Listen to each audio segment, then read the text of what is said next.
पिछलियां 5 चोणां दा voting trend दसदे हां कि कदों किन्नी वोटिंग हुई सी ते किस दी सरकार बनी सी। नतीजा की आया सी, किस दी सरकार बनी सी। 1997 दे विच 68.73% वोटिंग हुई। नतीजा जो आया अकाली दल ते बीजेपी दी सरकार बनी 1997 दे विच, जिस वेले अकाली दल ते बीजेपी दा गठजोड़ होया, बदलाव होया, यानी कि सत्ता बदली।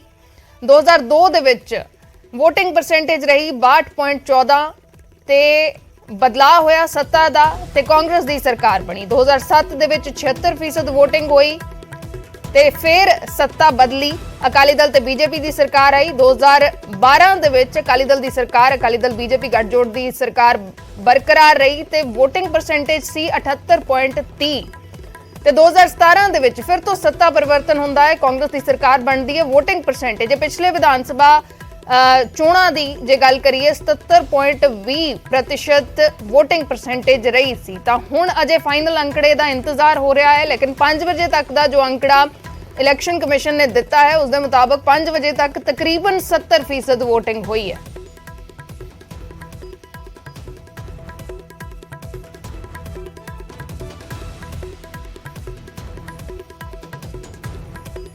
ਤਾਂ ਇਹ ਅਸੀਂ दिखा रहे हैं कि परसेंटेज किन्नी रही ते की कुछ होया, या सत्ता बरकरार रही या सत्ता बदली। पिछले जे असी 2 विधान सभा चोणां दी गल करिए तो 2012 च 78.30% वोटिंग हुई है तो 2017 दे विच 77.20% वोटिंग हुई है ते अजे जो 5 बजे तक दा कल दा अंकड़ा है वो 70% वोटिंग हुई है। अजे फाइनल अंकड़ा आना बाकी है कि सत्ता परिवर्तन होएगा या फिर सत्ता बरकरार रहेगी, ये अजे सवाल है।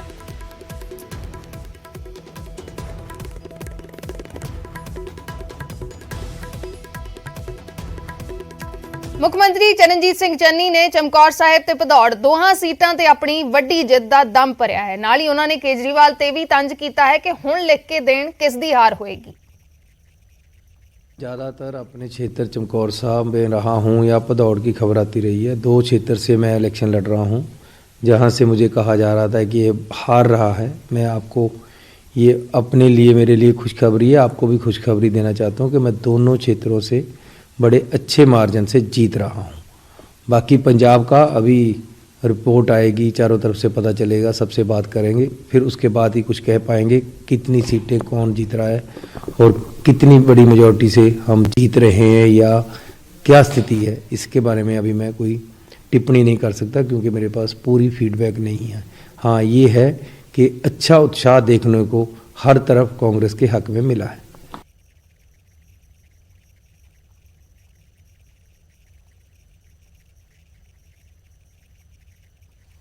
मैं आश्वस्त हूँ और मुझे यकीन है हमारी सरकार बनेगी, लेकिन मैं पॉलिटिशियनों की तरह ऐसे ही नहीं बोलना चाहता जब तक मुझे रिपोर्ट नहीं आ जाती।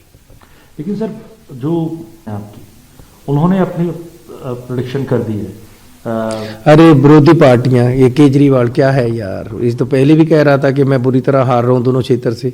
आज मैं आपको कॉन्फिडेंस से बता रहा हूँ, अब मेरे से लिख कर लो ना, मैं जीत रहा हूँ, अब वो लिख कर दे।